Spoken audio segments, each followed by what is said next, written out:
que sabia javanês, de Lima Barreto, voz, Iba Mendes. Em uma confeitaria, certa vez, ao meu amigo Castro, contava eu as partidas que havia pregado às convicções e às respeitabilidades para poder viver. Houve mesmo uma, dada a ocasião, quando estive em Manaus, em que fui obrigado a esconder a minha qualidade de bacharel para mais confiança obter dos clientes que afluíam ao meu escritório de feiticeiro e adivinho. Contava eu isso. O meu amigo ouvia-me calado, embevecido, gostando daquele meu Gil Blas vivido, até que, em uma pausa da conversa, ao esgotarmos os copos, observou a esmo: "Tens levado uma vida bem engraçada, Castelo. Só assim se pode viver, isto de uma ocupação única, sair de casa a certas horas, voltar a outras, aborrece, não achas? Não sei como me tenho aguentado lá no consulado. Cansa-se, mas não é disso que me admiro. O que me admira é que tenhas corrido tantas aventuras aqui, neste Brasil imbecil e burocrático. Qual? Aqui mesmo, meu caro Castro, se pode arranjar belas páginas de vida. Imagina tu que eu já fui professor de javanês. Quando? Aqui, depois que voltaste do consulado? Não, antes. E por sinal fui nomeado cônsul por isso. Conta lá como foi. Bebes mais cerveja? Bebo. Mandamos buscar mais outra garrafa, enchemos os copos e continuei. Eu tinha chegado havia pouco ao Rio, estava literalmente na miséria, vivia fugido de casa de pensão em casa de pensão, sem saber onde e como ganhar dinheiro, quando li no Jornal do Comércio o anúncio seguinte: precisa-se de um professor de língua javanesa, cartas, etc. Ora, disse cá comigo, está ali uma colocação que não terá muitos concorrentes. Se eu capiscasse 4 palavras e apresentar-me, saí do café e andei pelas ruas, sempre a imaginar-me professor de javanês, ganhando dinheiro, andando de bonde e sem encontros desagradáveis com os cadáveres. Insensivelmente dirigi-me à Biblioteca Nacional. Não sabia bem que livro iria pedir, mas entreguei o chapéu ao porteiro, recebi a senha e subi.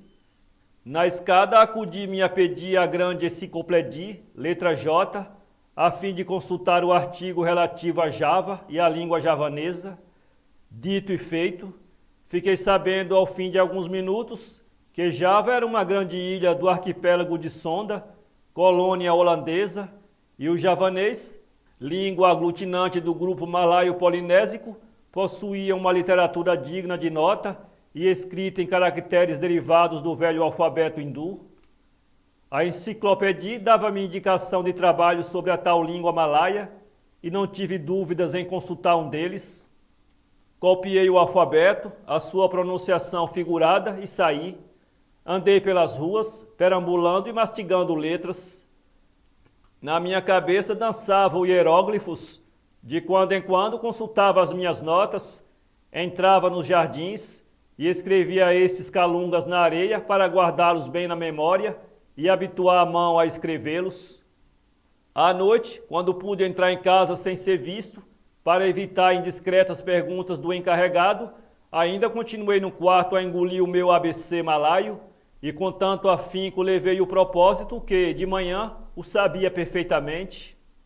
Convenci-me em que aquela era a língua mais fácil do mundo e saí, mas não tão cedo que não me encontrasse com o encarregado dos aluguéis dos cômodos. Senhor Castelo, quando saldo a sua conta? Respondi-lhe então eu, com a mais encantadora esperança. Breve, espere um pouco, tenha paciência, vou ser nomeado professor de javanês e... Por aí o homem interrompeu-me. Que diabo vem a ser isso, senhor Castelo? Gostei da diversão e ataquei o patriotismo do homem. É uma língua que se fala lá pelas bandas do Timor, sabe onde é? Ó alma ingênua, o homem esqueceu-se da minha dívida e disse-me com aquele falar forte dos portugueses: eu cá por mim, Não sei bem, mas ouvi dizer que são umas terras que temos lá para os lados de Macau. E o senhor sabe disso, senhor Castelo? Animado com essa saída feliz que me deu o javanês, voltei a procurar o anúncio. Lá estava ele. Resolvi animosamente propor-me ao professorado do idioma oceânico. Redigi a resposta, passei pelo jornal e lá deixei a carta. Em seguida voltei à biblioteca e continuei os meus estudos de javanês. Não fiz grandes progressos nesse dia. Não sei se por julgar o alfabeto javanês o único saber necessário a um professor de língua malaia, ou se por ter me empenhado mais na biografia e história literária do idioma que ia ensinar. Ao cabo de 2 dias, recebia eu uma carta para ir falar ao Dr. Manuel Feliciano Soares de Albernaz, barão de Jacuecanga, a Rua Conde do Bonfim, não me recordo bem que número. É preciso não te esqueceres que entre mentes continuei estudando o meu malaio, isto é, o tal javanês. Além do alfabeto, fiquei sabendo o nome de alguns autores, também perguntar e responder como está o senhor, e 2 ou 3 regras de gramática, lastrado todo esse saber com 20 palavras do léxico. Não imaginas as grandes dificuldades com que lutei para arranjar os 400 réis de viagem. É mais fácil, podes ficar certo, aprender o javanês. Fui a pé, cheguei suadíssimo e com maternal carinho, as asnosas mangueiras que se perfilavam em alameda diante da casa do titular me receberam, me acolheram e me reconfortaram. Em toda a minha vida, foi o único momento em que cheguei a sentir a simpatia da natureza. Era uma casa enorme que parecia estar deserta, estava maltratada, mas não sei por que me veio pensar que nesse maltratamento havia mais desleixo e cansaço de viver que mesmo pobreza. Devia haver anos que não era pintada. As paredes descascavam e os beirais do telhado, daquelas telhas vidradas de outros tempos, estavam desguarnecidos aqui e ali, como dentaduras decadentes ou mal cuidadas. Olhei um pouco o jardim e vi a pujança vingativa com que a tiririca e o carrapicho tinham expulsado os senhorões e as bogônias. Os cróton continuavam, porém, a viver com sua folhagem de cores mortiças. Bati, custaram-me a abrir. Vejo por fim um antigo preto africano, cujas barbas e cabelo de algodão davam à sua fisionomia uma aguda impressão de velhice, doçura e sofrimento. Na sala havia uma galeria de retratos. Arrogantes senhores de barba em colar se perfilavam enquadrados em imensas molduras douradas e doce perfis de senhoras em bandós, com grandes leques, pareciam querer subir aos ares, enfunadas pelos redondos vestidos a balão. Mas daquelas velhas coisas, sobre as quais a poeira punha mais antiguidade e respeito, a que gostei mais de ver foi um belo jarrão de porcelana da China ou da Índia, como se diz. Aquela pureza da louça, a sua fragilidade, a ingenuidade do desenho e aquele seu fosco brilho de luar diziam-me a mim que aquele objeto tinha sido feito por mãos de criança, a sonhar, para encanto dos olhos fadigados dos velhos desiludidos. Esperei um instante o dono da casa, tardou um pouco, um tanto trôpego, com um lenço de alcobaça na mão, tomando veneravelmente o simonte de antanho, foi cheio de respeito que eu vi chegar. Tive vontade de ir-me embora, mesmo se não fosse ele o discípulo, era sempre um crime mistificar aquele ancião, cuja velhice trazia à tona do meu pensamento alguma coisa de augusto, de sagrado. Hesitei, mas fiquei. Eu sou, avancei, o professor de javanês que o senhor disse precisar. Sente-se, respondeu-me o velho. O senhor é daqui do Rio? Não, sou de Canavieiras. Como? Fez ele. Fale um pouco alto, que sou surdo. Sou de Canavieiras, na Bahia, insisti eu. Onde fez os seus estudos? Em São Salvador. E onde aprendeu javanês? Indagou ele com aquela teimosia peculiar aos velhos. Não contava com essa pergunta, mas imediatamente arquitetei uma mentira. Contei-lhe que meu pai era javanês, tripulante de um navio marcante, viera ter a Bahia, estabelecera-se nas proximidades de Canavieiras como pescador, casara, prosperara e fora com ele que aprendi javanês. E ele acreditou? E o físico? Perguntou meu amigo, que até então me ouvira calado. Não sou, objetei, lá muito diferente de um javanês. Estes meus cabelos corridos, duros e grossos, e a minha pele basané pode dar-me muito bem o aspecto de um mestiço de malaio. Tu sabes bem que entre nós há de tudo, índios, malaios, taitianos, malgaches, guanches, até godos. É uma compassaria de raças e tipos de fazer inveja ao mundo inteiro. Bem, fez o meu amigo, continua. O velho, emendei eu, ouviu-me atentamente, considerou demoradamente o meu físico, pareceu que me julgava de fato filho de malaio e perguntou-me com doçura: então está disposto a ensinar-me javanês? A resposta saiu-me sem querer: pois não. O senhor há de ficar admirado, aduziu o barão de Jacuecanga, que eu nessa idade ainda queira aprender qualquer coisa, mas não tenho que admirar. Tem-se visto exemplos e exemplos muito fecundos. O que eu quero, meu caro senhor Castelo, é cumprir um juramento de família. Não sei se o senhor sabe que eu sou neto do conselheiro Albernaz, aquele que acompanhou Pedro I quando abdicou. Voltando de Londres, trouxe para aqui um livro em língua esquisita, a que tinha grande estimação. Fora um hindu ou siamês que ele o dera em Londres, em agradecimento a não sei que serviço prestado por meu avô.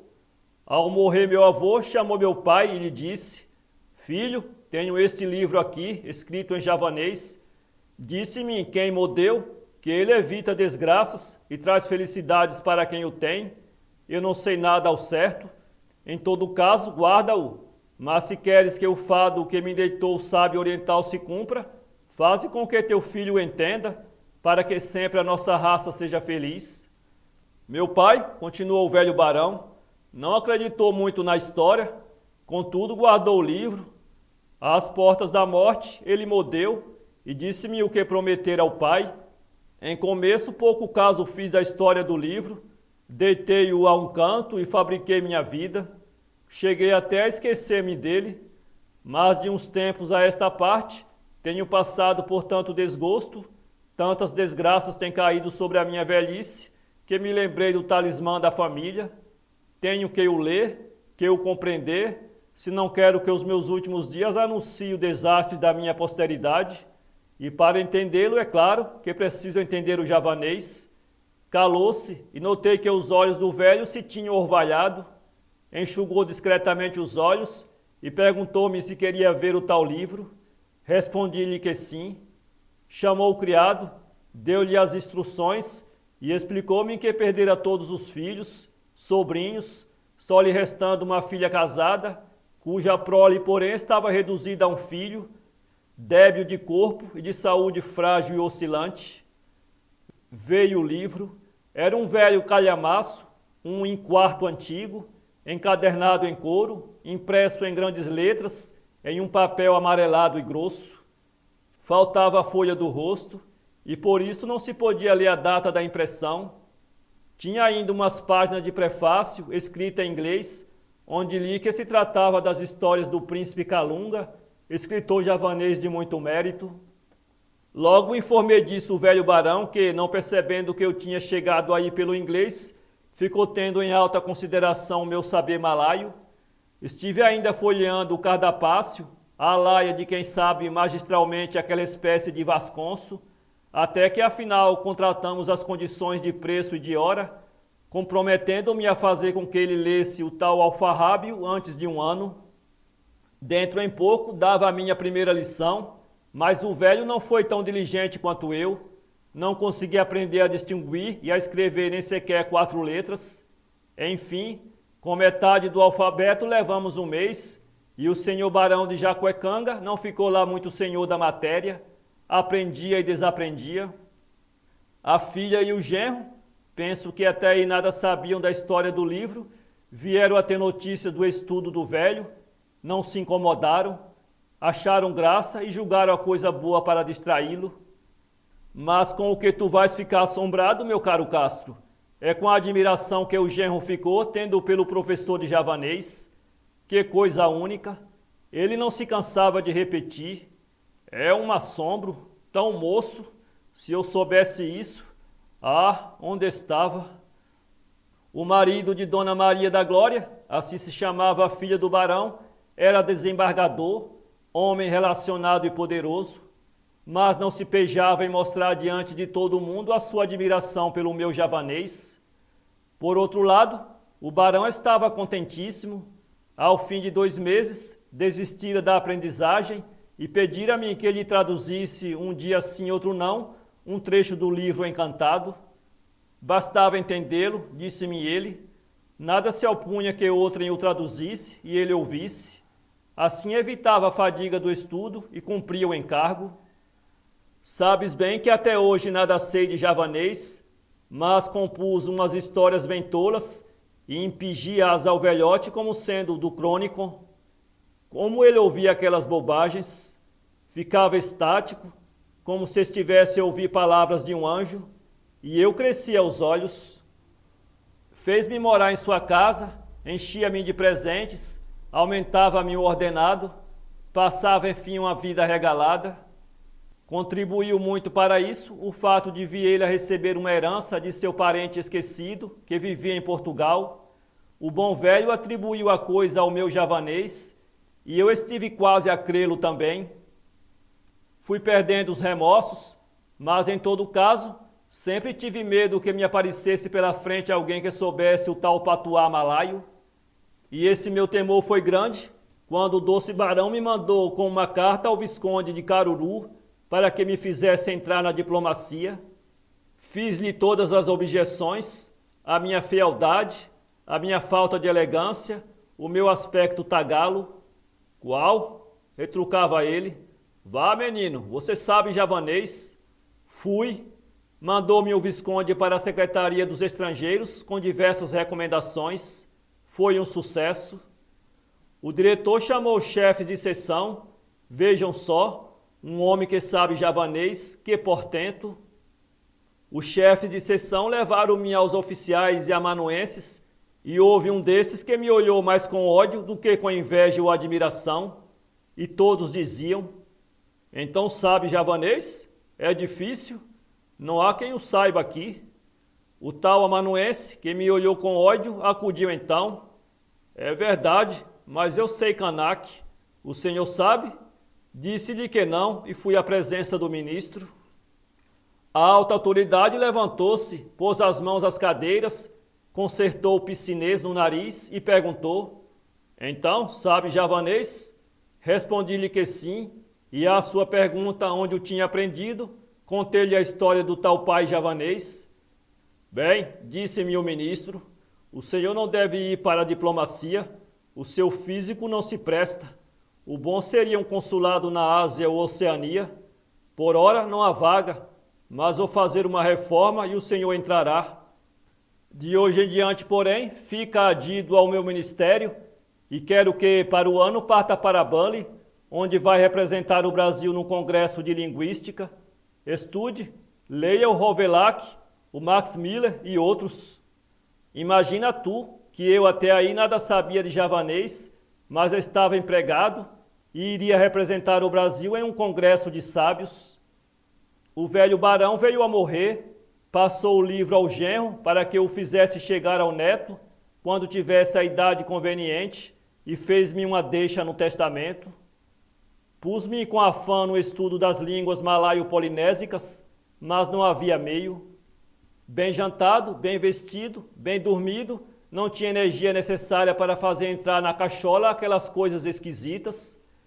Comprei livros, assinei revistas, Roevi, Anthropologie Linguistique, Proceres English Oceanic Association, Arquívio Glotológico Italiano e o diabo, mais nada.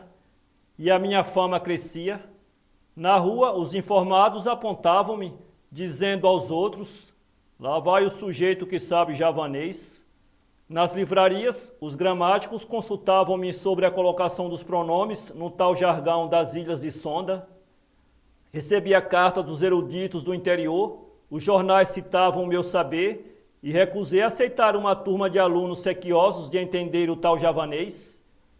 A convite da redação, escrevi no Jornal do Comércio um artigo de 4 colunas sobre a literatura javanesa antiga e moderna. Como, se tu nada sabias? Interrompeu-me o atento Castro. Muito simplesmente, propriamente descrevi a ilha de Java, com o auxílio de dicionários e umas poucas de geografias, e depois citei a mais não poder. E nunca duvidaram? Perguntou-me ainda o meu amigo. Nunca, isto é, uma vez quase fico perdido. A polícia prendeu um sujeito, um marujo, um tipo bronzeado que só falava uma língua esquisita. Chamaram diversos intérpretes, ninguém o entendia. Fui também chamado com todos os respeitos que a minha sabedoria merecia naturalmente.